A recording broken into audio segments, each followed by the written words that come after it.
ایک بڑا ہی ایمان افروز یوں سمجھیے کہ حدیث پاک کا جو مضمون ہے وہ بہت خوبصورت ہے، اور اندازہ ہوگا کہ درود پڑھنے میں کتنی دیر لگتی ہے اور اس کا ریوارڈ، اس کا انعام کتنا بڑا ہے۔ القول البدیع میں یہ حدیث پاک موجود ہے۔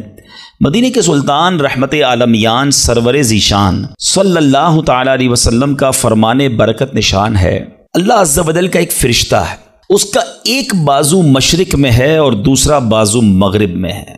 ذرا غور کیجئے کہ اس کی وڈتھ کتنی ہے۔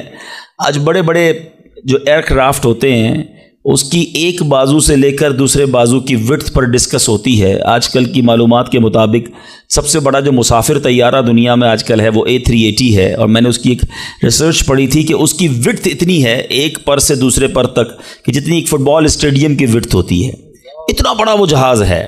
پاکستان میں اب تک وہ اتر نہیں سکا کیونکہ شاید ہمارے پاس اتنا بڑا رن وے نہیں ہے، مگر آپ سوچئے کہ اللہ کا ایک فرشتہ ایسا ہے جس کا ایک بازو مشرق میں ہے، دوسرا بازو مغرب میں ہے۔ سبحان اللہ! اس فرشتے کا حجم جو ہے، اس کی وڈتھ کا عالم کیا ہوگا، آپ سنیے۔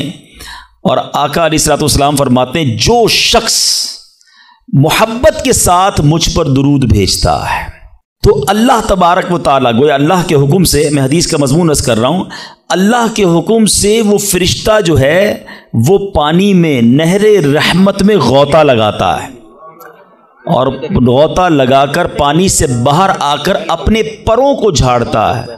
آپ نے کبھی یہ منظر دیکھا ہوگا کہ چھوٹی سی چڑیا جو ہے پانی میں اگر گر جائے اور باہر نکل کر اپنے پروں کو پھڑ پھڑائے تو کتنے قطرے گرتے ہوں گے، مگر ایک ایسا فرشتہ کہ جس کا ایک بازو مشرق میں دوسرا مغرب میں، جب وہ پانی سے نکل کر اپنے پروں کو پھر پڑائے، پروں کو ہلائے، جھاڑے تو کتنے قطرے گریں گے، کاؤنٹ کرنا پاسبل نہیں۔ اب سنو ہونا کیا ہے، پیارے آقا فرماتے ہیں کہ اللہ تعالیٰ اس کے پروں سے ٹپکنے والے ہر قطرے سے ایک فرشتہ پیدا فرماتا ہے۔ اچھا وہ فرشتوں نے کرنا کیا ہے؟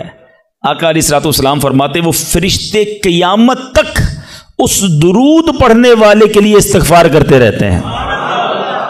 یعنی درود پڑھنا اتنا سا کام ہے، ذرا مل کر پڑھیں، الصلاۃ والسلام علیک یا رسول اللہ۔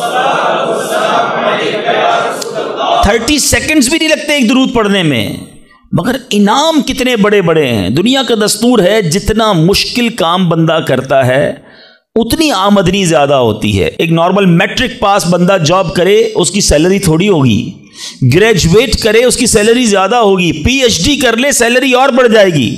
جتنا کوالیفائڈ، جتنی محنت کر کے، جتنا آگے بڑھ کے بندہ کام کرتا ہے اس کو اتنا دنیا میں انعام ملتا ہے۔ میرے رب کی رحمت دیکھو، کام تھوڑا کرتے ہیں رب زیادہ عطا فرماتا ہے۔ گویا اس کی رحمت جو ہے اپنے بندوں پر برسنا چاہتی ہے۔ اے میرے میٹھے اسلامی بھائیوں، میں بھی نیت کروں اور آپ بھی نیت کریں، ہم کم از کم روزانہ 1200 بار درود پاک پڑھیں گے۔